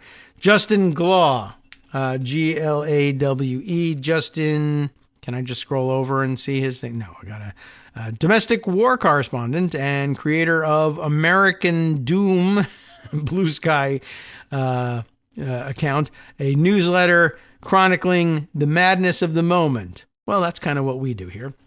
And Justin has this picture and says, Homeland Security claims it has a warrant for the entire Hyundai plant in Elabel, Georgia. And I assume not the arrest of everybody in the plant, but rather a warrant to search it for something in particular, maybe, well, undocumented workers. But really?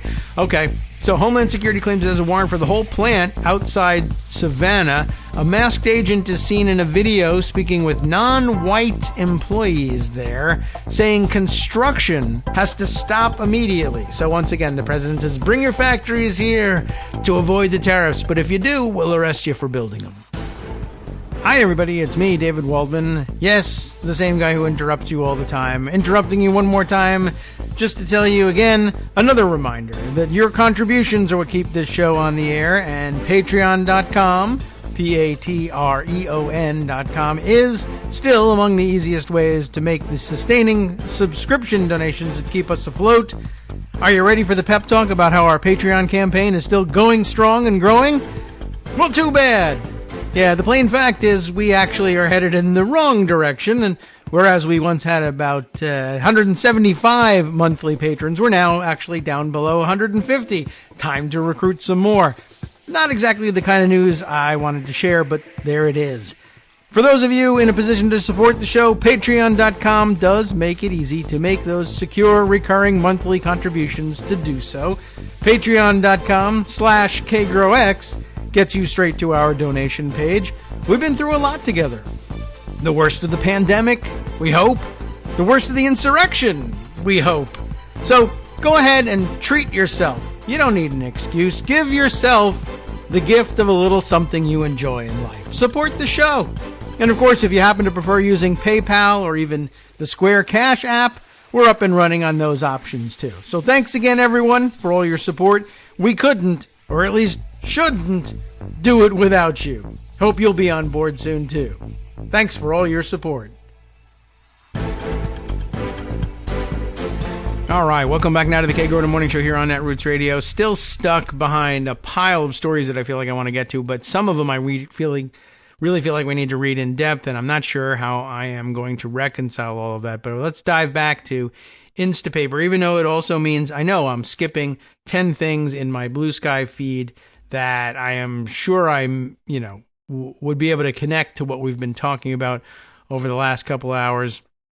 But, the news never stops. What can I tell you?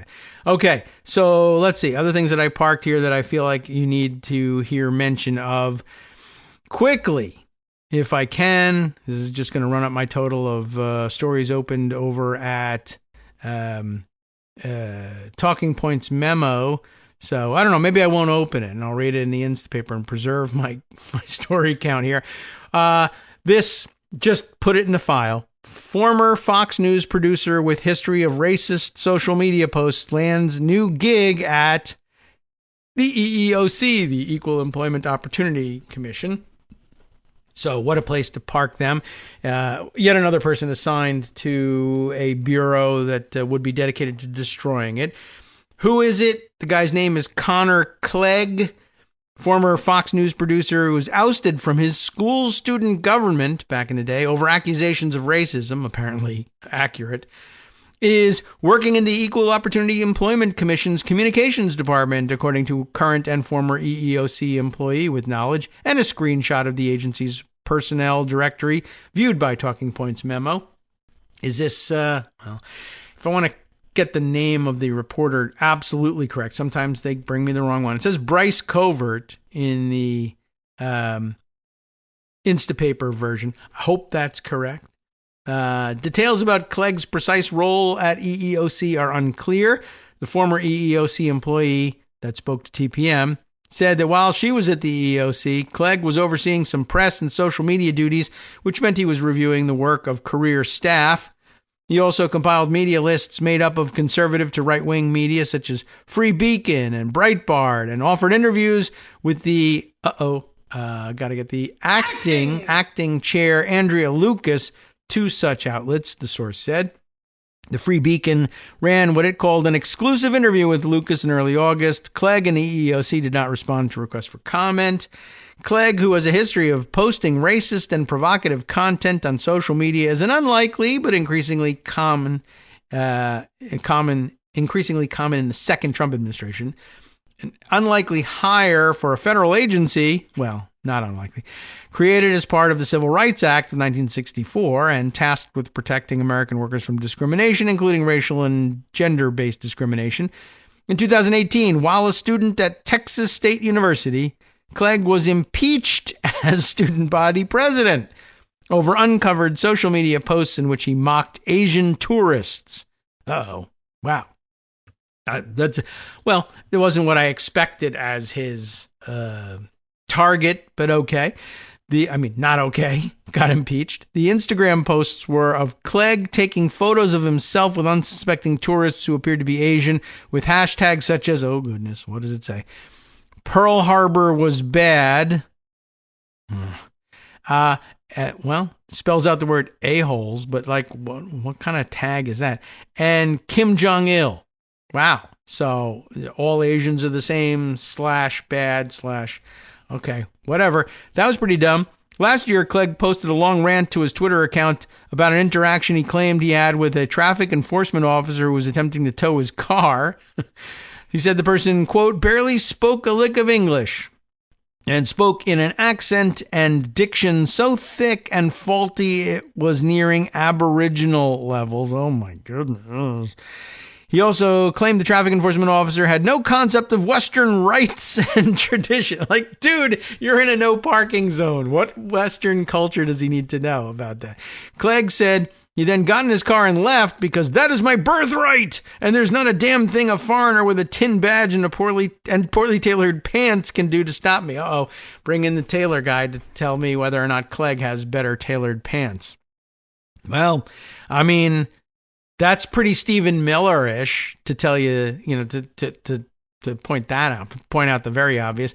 Impeached as student body president. My goodness. Well, anyway, EEOC is the place for you. He lamented that foreigners are given the privilege to enforce this nation's laws unto citizens. Unto everybody. He also reposted a tweet from MAGA influencer and Turning Point USA co-founder Charlie Kirk saying there is an undeniable war on white people in the West. I deny it, but they say it's undeniable. After the Supreme Court decision in Dobbs v. Jackson Women's Health Organization overturning Roe v. Wade was leaked in May of 2022, Clegg posted to Twitter, if you're dumb enough to stick a coat hanger into yourself, oh my God, and happen to be doing it in the name of murdering your unborn child, you won't get an ounce of sympathy from me if something goes wrong there in your back alley. He also called a hypothetical person who gets an abortion a murderous scumbag. Before working at the EEOC, believe it or not, Clegg worked for Charlie Kirk, and was producer of The Ingram Angle, a Fox News show hosted by longtime Fox employee Laura Ingram. Clegg appears to have also recently done work at the Department of Labor, and he posted a story to his Instagram account in April that featured a picture of him being sworn in on a Bible with Labor Secretary Lori Chavez DeRemer and Deputy Labor Secretary Keith Sonderling with the caption, Labor, I hardly know her. Hi-yo. It is still unclear what work he did or is doing for the department. The department did not respond to TPM's request for comment. Working with someone who has such a background was very unsettling, the former EEOC employee told TPM. As the Trump administration has aggressively gone after diversity, equity, and inclusion initiatives and trans rights, the EEOC has tailored itself to that agenda, focusing on policies that advance those initiatives and on rooting out discrimination against men, white people, and Christians. The source said that Clegg was part of what she saw as a new, highly partisan environment at the agency that differed from her previous years working there. Yeah, you think? All right. Well, anyway, look, he's a horrible person. His name is Connor Clegg. Now you have some idea of how ridiculously stupid he was as a kid, and he's not much older now. and you just, sigh and lament the state of affairs, I guess, at this point, and hope that somebody in Congress has the bandwidth to take up the crusade to get rid of the guy, even though Trump will not respond to it. All right, just thought we would enter that onto the record. Also of some interest, and I guess you should be reading this over the weekend. I could read it now because it confirms all priors, and it's so fun to do that. But two pieces that I think support our earlier speculation. I blame some of this on you. My earlier speculation about Bill Pulte's background and why he found it so easy and so interesting to target Democratic opposition with claims about supposed mortgage fraud. Two pieces on that subject. One, a Substack entry from Dean Baker under the headline of Bill Pulte Needs to Come Clean, which is basically why won't you admit, what does he need to come clean about? It's the speculation that he's been targeting people. In other words, the highly unlikely outcome that just by, doing his regular job, he happened to stumble upon evidence of three prominent either elected Democrats or appointed officials appointed by Democrats who had allegedly committed the same offense, if it even is an offense, of occupancy fraud in getting second, third, fourth, whatever mortgages. We've been over this subject a number of times, but basically come clean like you were looking for this specifically against these people. And how could you also, by the way, miss it when Republicans are doing it? That's one thing, but not rising to the level where I'm still ahead of the curve on the speculation that people should be focusing on the fact that Bill Pulte is part of a family that made a fortune in construction and home building, and they do their own financing. And when they construct these homes on spec, they usually have agents on site at the whole area that they've developed, and they'll sell these things directly to you and originate a loan to do it.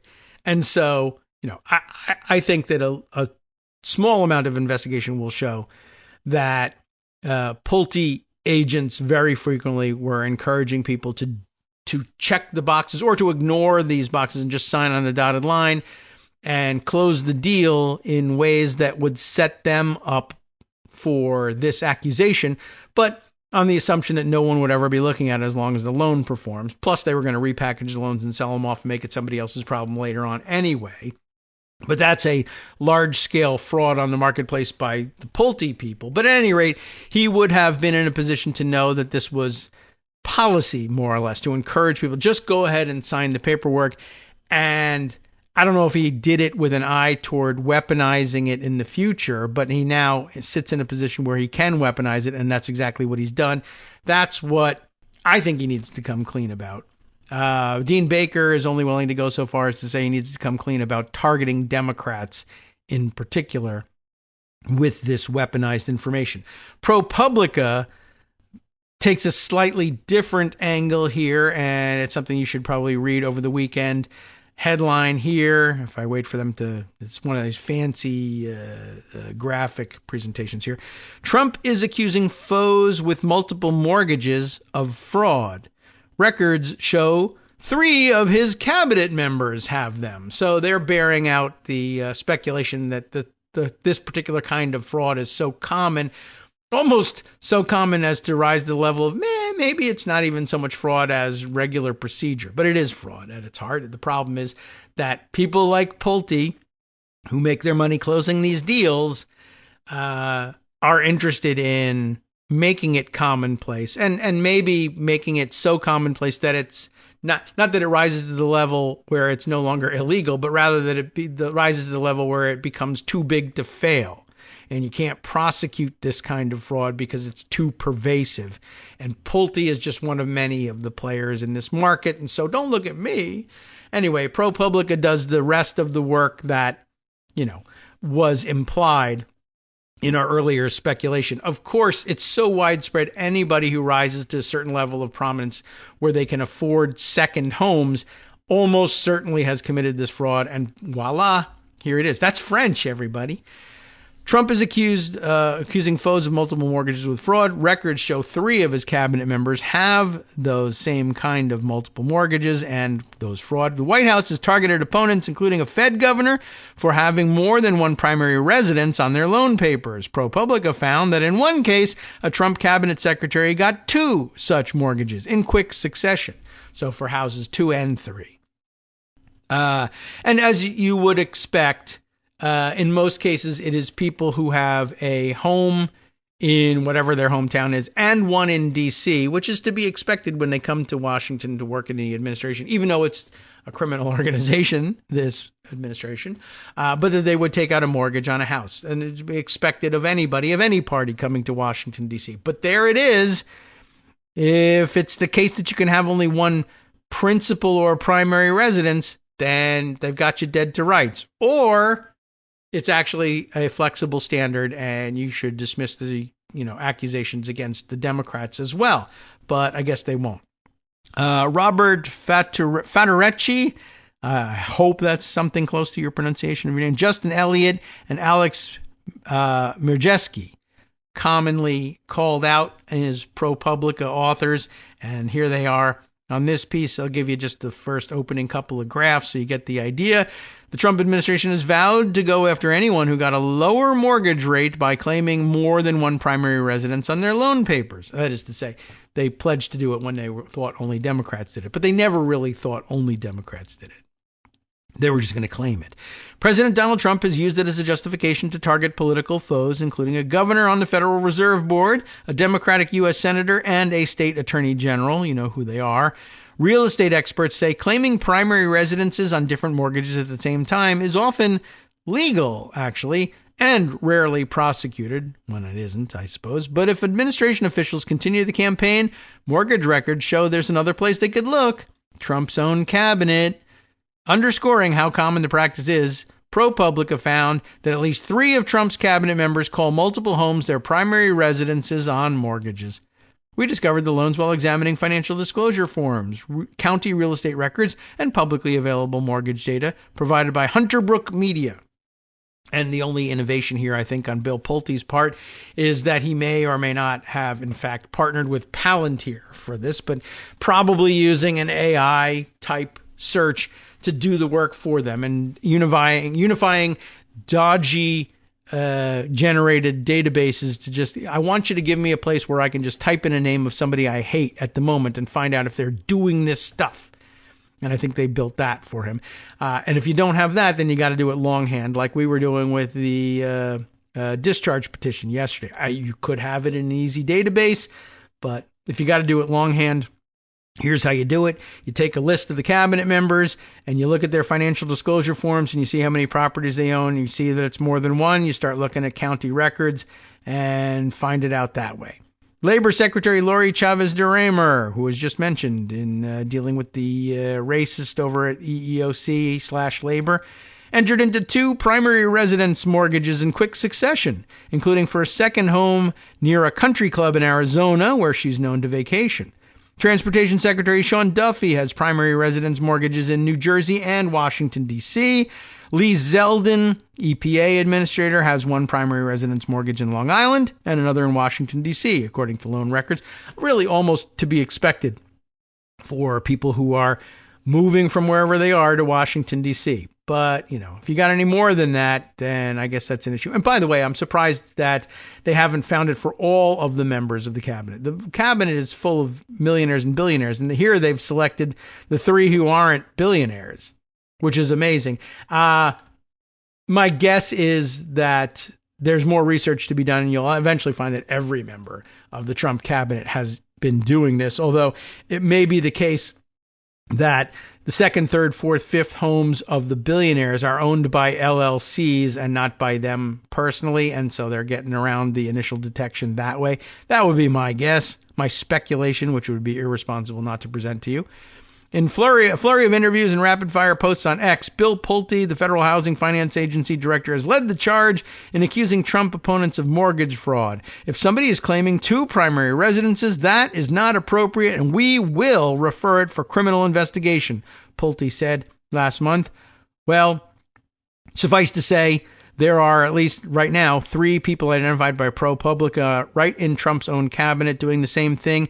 Pulte says they will refer it for criminal investigation, and they won't.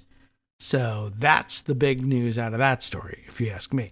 There's more detail, of course. I encourage you to read it over the weekend. There's still more things I need to tell you. Okay, even though this would be, like I said, confirming all our priors, and how much more fun can you have than that on your way out the door for the weekend? Well, there's more to look at. What did I need to... There were a couple things that I also had on the list here for inclusion on the way out the door. And, okay, well, we're going to pick them at more or less at random at this point. All right. Golly.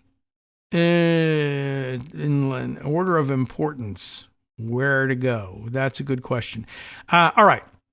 It's going to be Chris Geidner, because we haven't read something from Chris Geidner in a little while. And he did, he worked hard on putting together this analysis on some of the recent court decisions. This one on the posse comitatus decision in the Los Angeles case.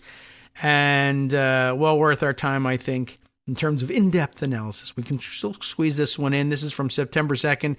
The Posse Comitatus Act comes for Trump's authoritarianism. I don't know if it's going to come effectively, but it's here. Trump's efforts to go after U.S. cities, first Los Angeles and D.C., with, it appears, Chicago next, are alarming. A lot happened as to all 3 cities on Tuesday. Let's get to it. It starts with the caption of the L.A. case, Gavin Newsom v. Donald Trump. Opinion granting injunctive relief. Here comes the decision from the Northern District of California. And then the reporting. President Donald Trump's efforts to threaten American cities with federal military presence, a threat he has followed through on, using different authorities to do so, in 2 cities, got its strongest pushback yet on Tuesday morning. And was it Chris that made this point the other day? I don't know. And I don't know whether we discussed it or not. But an excellent point being made. Another failure of the general media, I guess, in not being precise in its reporting. It's an issue. And sometimes it's an oversight. Sometimes it's a space thing. Sometimes it's a people don't need this much in the weeds thing. But I think everybody needs to go into weeds. But he was pointing out that the media's reporting of essentially the White House line on the D.C. invasion, essentially, was poorly enough reported that it was paving the way for the same thing to happen in Chicago. And by this, I mean, they should have been pointing out the whole time that the takeover in D.C.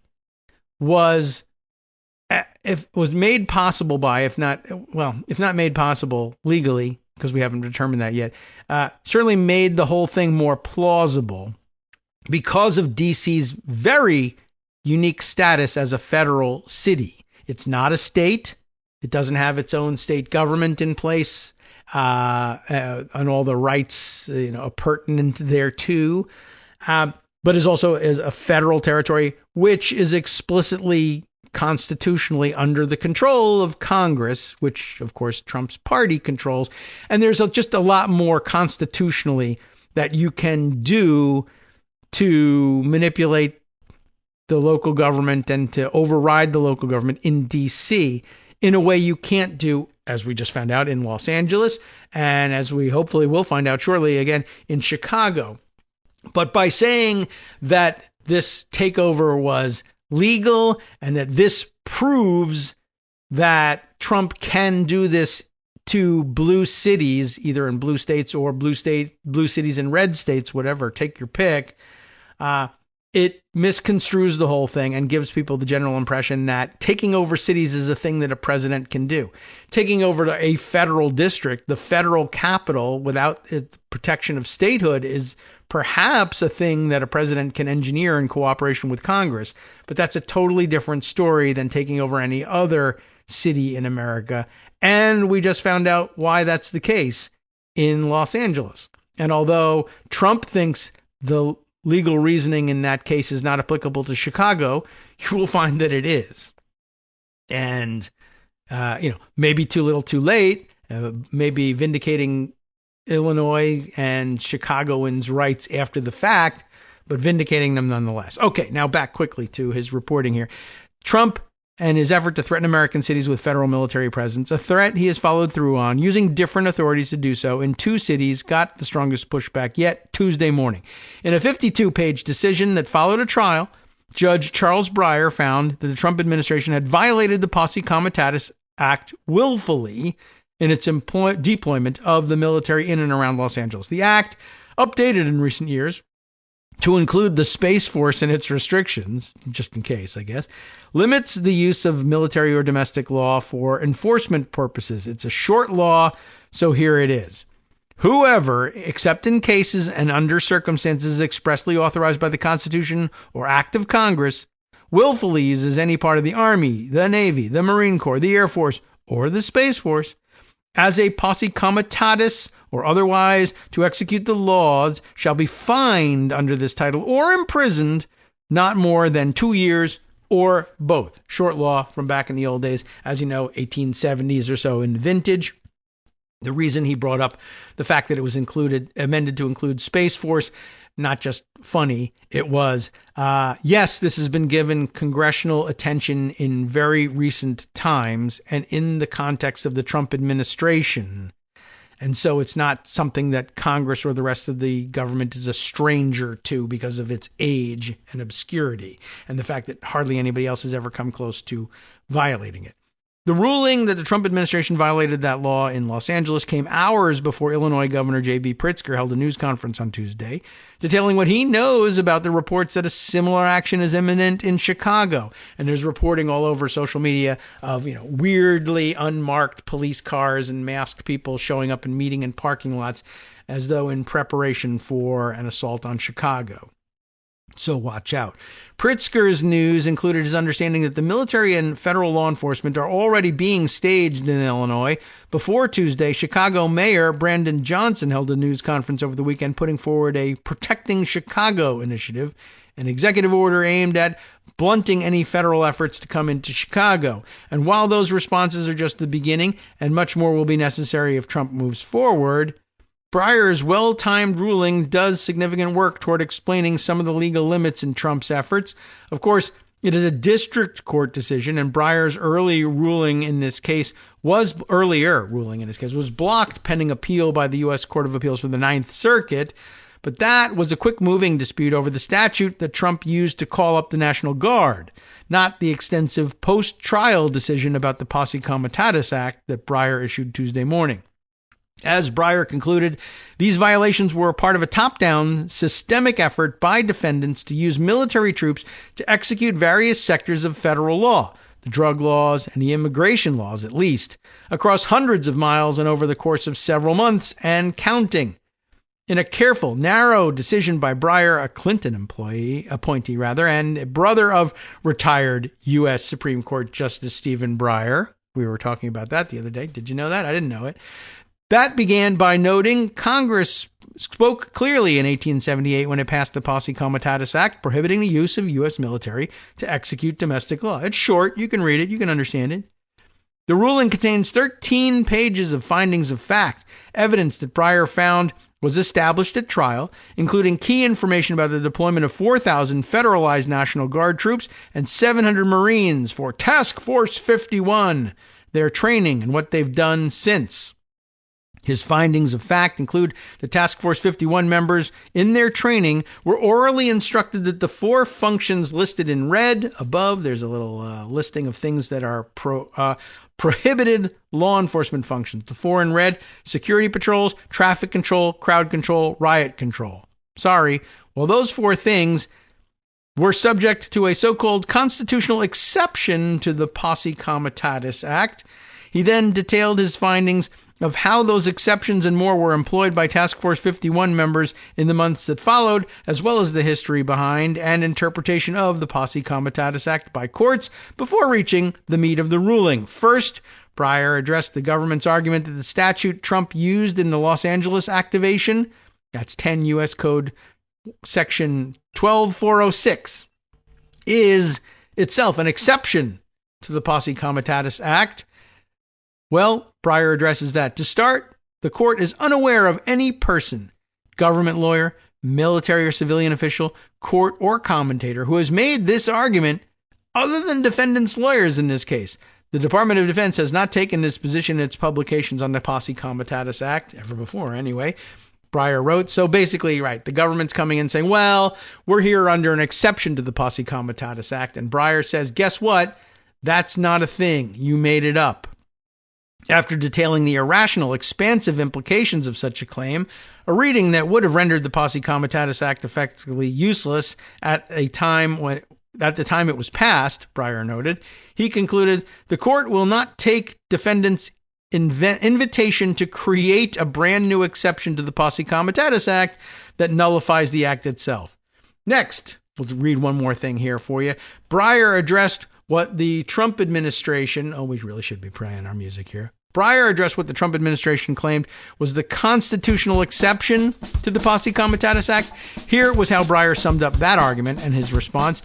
Under this so-called constitutional exception, as defendants call it, I say so-called, but it was really scare quoted, the president has inherent constitutional authority to protect federal property, federal personnel, and federal functions, so any actions that can be construed as such protection are lawful in spite of the Posse Comitatus Act. This assertion is not grounded in the history of the Act, Supreme Court jurisprudence on executive authority, or common sense. So sorry, he was not buying it. Going all the way back, Breyer explained, there is little support in the founding era for an inherent constitutional authority for the president to call forth the militia or to use the military generally to execute the laws.